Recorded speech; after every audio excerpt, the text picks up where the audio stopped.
प्रिय विद्यार्थियों, DSS online कक्षा में आपका स्वागत है। मैं आपकी हिंदी अध्यापिका सरता सिंह आज आप लोगों को हिंदी बसंत भाग 1 के पाठ 15 नौकर के बारे में बताऊंगी। नौकर जो कि एक निबंध है जिसकी लेखिका अनु बंदोपाध्याय जी हैं। तो आइए सबसे पहले हम लेखिका के बारे में जानें। लेखिका के बारे में अनु बंदोपाध्याय 1917 से 2006।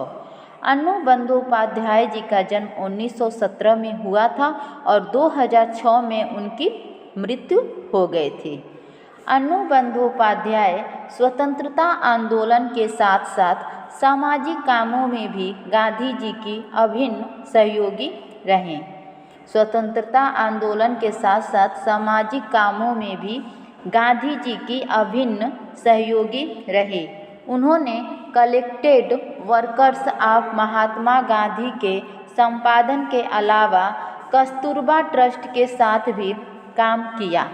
बहुरूप गांधी में लेखिका ने गांधी जी की दिनचर्या के उन कार्यों को रोचकता से लिखा है जिन्हें गांधी खुशी से करते थे।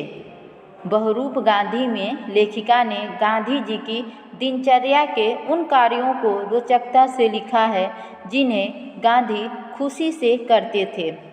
गांधी जी केवल राष्ट्रपिता और स्वाधीनता के निर्माता ही नहीं थे, उनके जीवन के हर प्रसंग से सीखा जा सकता है। जो लेखिका हैं वो गांधी जी को बताती हैं कि वो सिर्फ एक राष्ट्रपिता और स्वाधीनता के निर्माता नहीं थे, उनके जीवन के हर प्रसंग से कुछ न कुछ सीखा जा सकता है। तो ये था नौकर निबंध की लेखिका अनु बंदोपाध्याय जी के बारे में। अब हम नौकर निबंध का सारांश जानेंगे। यह पाठ अनु बंदोपाध्याय द्वारा रचित निबंध है। गांधी जी नौकर का काम खुद से करते थे। जो हमारा शीर्षक है नौकर, ये अनु बंदोपाध्याय द्वारा रचित है, जिसमें उन्होंने गांधी जी के बारे में बताया है कि वह नौकर का काम भी खुद ही करते थे। आश्रम में जो उनका आश्रम था, गांधी जी के आश्रम का क्या नाम था? तो साबरमती आश्रम। तो उस आश्रम में गांधी जी आटा चक्की पर स्वयं पीसते थे। जो उनका आश्रम था उसमें गांधी जी आटा चक्की पर क्या करते थे? स्वयं पीसने का कार्य करते थे। उन्हें बाहरी लोगों के सामने भी शारीरिक मेहनत करने में शर्म अनुभव नहीं होती थी।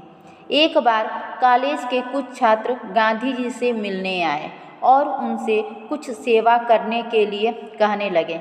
एक बार उनके आश्रम में कॉलेज के कुछ छात्र आए और गांधी जी से मिले और उन्होंने अपनी इच्छा को प्रकट करते हुए कहा कि मैं भी इस आश्रम में कुछ करना चाहता हूँ, आपके लिए कुछ करना चाहता हूँ।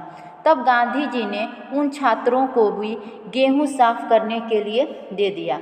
तब गांधी जी ने क्या किया? एक थाली में गेहूँ दे दिया और कहा कि इसमें से जो कंकड़ हैं उनको निकाल दीजिए। वे 1 घंटे में ही इस कार्य को करने से थक गए। वे 1 घंटे तक, जो कॉलेज के छात्र थे, वे 1 घंटे तक इस कार्य को किए, लेकिन उसके बाद वे थक गए और गांधी जी से विदा लेकर चले गए। गांधी जी ने कुछ वर्षों तक आश्रम में भंडार का भी काम संभाला था। गांधी जी आश्रम में कुछ वर्षों तक जो भंडार का काम था उसको भी संभाला था। उन्हें सब्जी, फल और अनाज के पौष्टिक गुणों का ज्ञान था। भंडार जो आप लोग जानते हैं ना, जो किचन होता है जहाँ साग सब्जी और अनाज रखे रहते हैं, तो गांधी जी को सब्जी, फल और अनाज के में कौन से पौष्टिक गुण होते हैं उनका उन्हें ज्ञान था। गांधी जी आश्रम वासियों को स्वयं भोजन परोसते थे।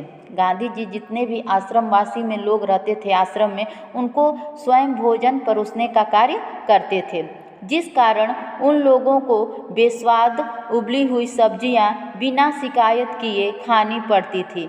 उन्हें चमकते हुए बर्तन पसंद थे। गांधी जी को जो बर्तन होते थे उनको वो चमकता हुआ ही वो पसंद करते थे, उन्हें गंदगी नहीं पसंद थी। गांधी जी आश्रम में चक्की पीसने और कुएं से पानी निकालने का काम रोज करते थे। गांधी जी आश्रम में चक्की से आटा पीसने का काम और कुएं से पानी निकालने का काम क्या करते थे? प्रतिदिन किया करते थे। उन्हें यह पसंद नहीं था कि जब तक शरीर में बिल्कुल लाचारी न हो तब तक कोई उनका काम करे। उन्हें यह बिल्कुल पसंद नहीं था, गांधी जी को यह बिल्कुल नहीं पसंद था कि जब तक मेरा शरीर लाचार न हो, मतलब जब तक हम शरीर से काम न कर सकें तब तक कोई उनका काम करता था तो उन्हें यह काम पसंद नहीं था। वो कहते थे कि जब तक मेरा शरीर ठीक है तो मैं अपना काम स्वयं करूँगा। उनमें हर प्रकार का काम करने की अद्भुत क्षमता तथा शक्ति थी। दक्षिण अफ्रीका में बोअर युद्ध के दौरान उन्होंने घायलों को स्ट्रेचर पर लादकर 25-25 मील तक ढोया था। दक्षिण अफ्रीका में जब वो गए थे तो वहाँ बोअर युद्ध के दौरान उन्होंने जितने भी वहाँ सैनिक घायल हुए थे तो उनको स्ट्रेचर पर लादकर 25-25 मील तक क्या करते थे? ढोया करते थे, उनको ले जाया करते थे। एक बार किसी तालाब की भराई का काम चल रहा था। एक बार क्या हो रहा था कि जो तालाब था उसको भरा जा रहा था। उनके साथी वहाँ काम कर रहे थे। उन्होंने लौटकर देखा कि गांधी जी ने उन लोगों के नाश्ते के लिए फल आदि तैयार करके रखे हुए थे। जो उनके साथी थे उस तालाब को भरने का कार्य कर रहे थे। तो जब वे तालाब भर के वापस आए तो देखा कि गांधी जी उनके लिए स्वयं नाश्ता तैयार किए हुए हैं, फल आदि तैयार करके उनके लिए रखे हुए हैं। एक बार दक्षिण अफ्रीका में रहने वाले भारतीयों की मांगों को लेकर गांधी जी लंदन गए। एक बार दक्षिण अफ्रीका में रहने वाले भारतीय जो छात्र थे उन्होंने गांधी जी को बुलाया तो गांधी जी उनके बुलाने पर वो लंदन गए। वहाँ भारतीय छात्रों ने उन्हें शाकाहारी भोज के लिए आमंत्रित किया। वे लोग स्वयं गांधी जी के लिए भोजन बनाने लगे। जब जो वहाँ लंदन में जो भारतीय छात्र थे उन्होंने उन्हें शाकाहारी भोज के लिए बुलाया और वे स्वयं गांधी जी के लिए भोजन तैयार करने लगे। जब दोपहर का समय बीत गया तो उस समय एक दुबला पतला व्यक्ति भी उनमें शामिल होकर उनके साथ काम करने लगा। मतलब एक दुबला पतला व्यक्ति भी क्या हो गया, उनके साथ उन जो छात्र थे उनके साथ शामिल हो गया और उसमें वो काम करने लगे। बाद में छात्रों को पता चला कि वह दुबला पतला व्यक्ति ही उनके अतिथि हैं जिनके लिए वो भोजन बना रहे हैं। वो भी उनके साथ क्या कर रहे थे? काम कर रहे थे। तो वो कोई और व्यक्ति नहीं थे, वो कौन थे? गांधी जी ही थे। दूसरों से काम लेने में गांधी जी बहुत सख्त थे, परंतु दूसरों से अपना काम कराना उन्हें नापसंद था। दूसरों से काम लेने में गांधी जी क्या थे? बहुत सख्त कठोर थे और लेकिन दूसरों से अपना काम कराना उन्हें नापसंद था। वो सोचते थे मैं अपना काम स्वयं करूं, मेरा काम कोई दूसरा न करे। एक बार गांधी जी राजनीतिक सम्मेलन से लौटकर रात के 10 बजे अपना कमरा झाड़ू लेकर साफ करने लगे। एक बार क्या होता है कि गांधी जी राजनीतिक सम्मेलन से लौटकर वो रात को 10 बजे लौटे थे और अपना कमरा झाड़ू लेकर उसी रात को वो क्या करने लगे? सफाई करने लगे। गांधी जी को बच्चों से बहुत प्यार था। उनका मानना था कि बच्चों के विकास के लिए माँ बाप का प्यार और उनकी देखभाल अनिवार्य है। दक्षिण अफ्रीका में जेल से छूटने पर उन्होंने देखा कि उनके मित्र की पत्नी श्रीमती पोलक बहुत कमज़ोर और दुबली हो गई हैं, क्योंकि बच्चा बहुत प्रयत्न के बाद भी उनका दूध पीना नहीं छोड़ रहा था।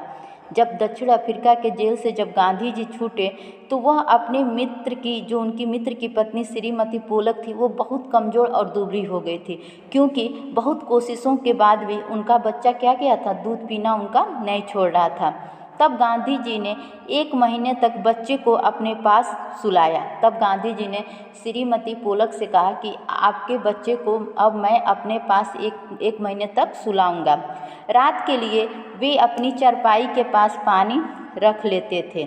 मतलब रात को जब वो बच्चे को लेकर सोते थे तो अपनी चारपाई के पास पानी रख कर ही सोते थे कि यदि बच्चे को प्यास लगती तो वे उसे क्या कर देते थे? पानी को पिला देते थे। आधे महीने अर्थात 15 दिन तक माँ से अलग सोने पर बच्चे ने माँ का दूध क्या किया? पीना छोड़ दिया। गांधी जी अपने से बड़ों का आदर करते थे। गांधी जी हमेशा अपने से जो उनसे बड़े होते थे उनका हमेशा आदर सम्मान किया करते थे। दक्षिण अफ्रीका में गोखले जी गांधी जी के साथ ठहरे थे। गांधी जी उनके सभी काम स्वयं करते। जब कभी आश्रम में किसी सहायक को रखने की आवश्यकता होती तो वे किसी हरिजन को रखने का आग्रह करते थे। जब भी आश्रम में किसी सहायक को रखने की आवश्यकता होती, किसी को काम करने के लिए रखने की आवश्यकता होती, तो वो हमेशा हरिजन को ही रखने का आग्रह करते थे, क्योंकि उनके अनुसार नौकरों को हमें वेतनभोगी मजदूर नहीं बल्कि अपने भाई के समान मानना चाहिए। उनका यह था कि हमें नौकरों को वेतनभोगी नहीं, कि जैसे हमें उनको क्या दे रहे हैं, उनको पैसे दे रहे हैं तो उनको एक मजदूर समझे, नहीं, हम उनको भाई बहन माने। इसमें कुछ कठिनाई हो सकती है, कुछ चोरियां हो सकती है, फिर भी हमारी कोशिश बेकार नहीं जाएंगी। कहते हैं कि जब हम उनको अपना भाई बहन मानेंगे तो शायद हमें कठिनाइयाँ उत्पन्न हो सकती हैं, क्योंकि वे कुछ चोरियां कर सकते हैं, लेकिन फिर भी हमारी कोशिश क्या होगी, बेकार नहीं जाएगी। इंग्लैंड में गांधी जी ने देखा था कि ऊंचे घरानों में घरेलू नौकरों को परिवार के आदमी की तरह रखा जाता था।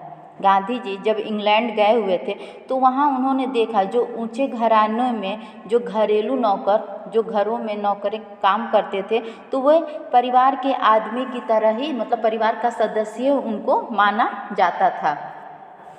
एक बार एक भारतीय सज्जन के घर से विदा लेते समय उन्होंने उसके घर के नौकर को भी बहुत धन्यवाद दिया तथा उनके लिए ईश्वर से प्रार्थना भी की।